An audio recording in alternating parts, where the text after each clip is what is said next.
Today I'll be telling you about the alpha version of Himeko's kits, also known as version 0. This is a kit I found on the Genius Archive server, so take this with a mountain of salt. But before that, let me introduce you to today's sponsor, Enjoy GM, the best platform to top up any in-game currency for the games you play. Today, I'll be showcasing how to use Enjoy GM. All you need is your UID and server region. No passwords or logins needed. Be sure to use the link in the description to register, as you'll be able to get an 8% off coupon that works site-wide and also another first purchase coupon for some popular gacha games. After your first order, you'll even unlock member-exclusive discounts, which means you'll get everything at an even cheaper rate, without losing any in-game perks like first top-up bonuses. Enjoy GM is PCI DSS certified and has numerous positive reviews on Trustpilot, so you have nothing to worry about. If you have any further questions, you can always join their Discord server and get your answers there. So, what are you waiting for? Click the link below to support my channel and save big today. Anyways, from this kit that has a decent chance of being false, Himeko seems to be like a reverse siren.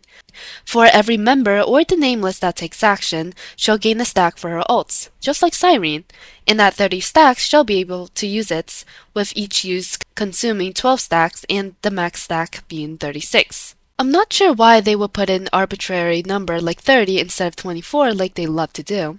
But Siren's max stack is 27, not 36, so things can be weird. Then again, this kit might not even be real, so I'm just thinking too much of it. Collecting those also increased her attack by 3% and crit damage by 4%, up to 36 times, which really goes to oversaturate her relic scaling. Her ult, unlike Siren's, isn't that broken when you first use it.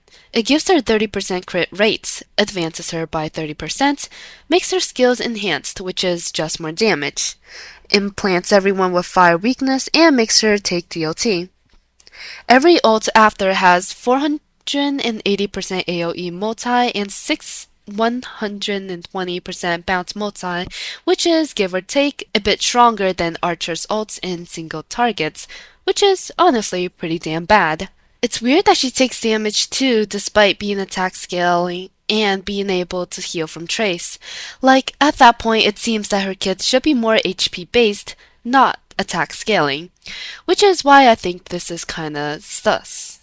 She only gains 6 points of ults on battle entry unless you have E6, which gives you an additional 15 points, kinda like Siren's E2 but moved backwards.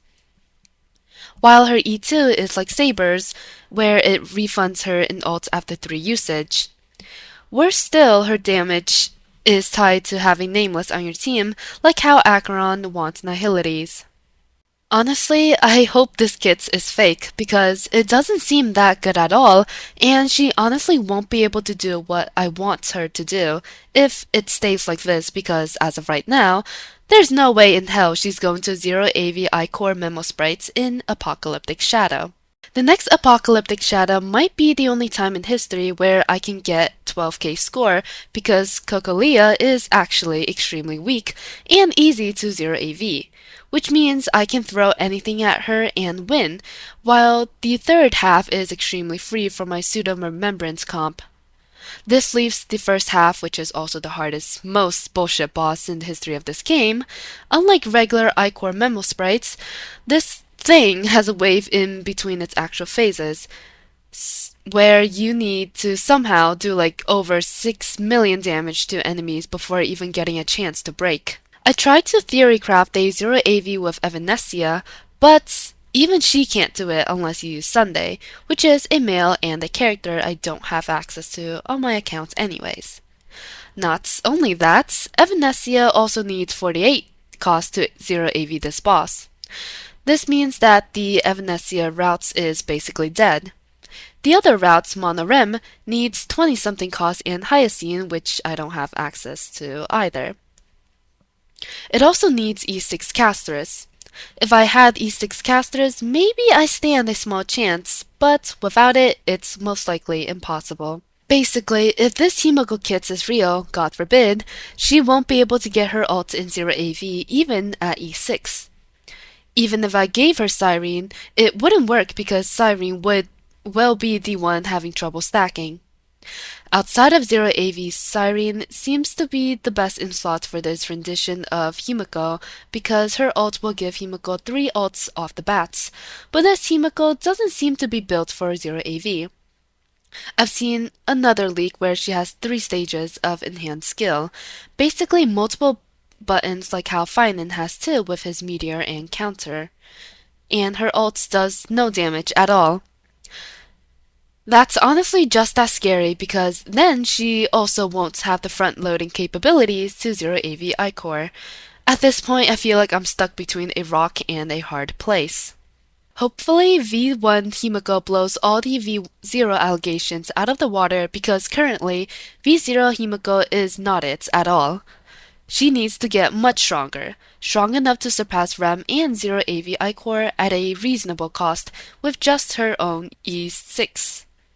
Ichor Zero AV may take a miracle kit, but if Remembrance can do it reasonable, why can't a main push like Himeko also do it? The fraud of this year is Silver Waste anyways, so Himeko has to be the casters for us to have something to look forward to. That's all for this video, and I'll see you in the next one.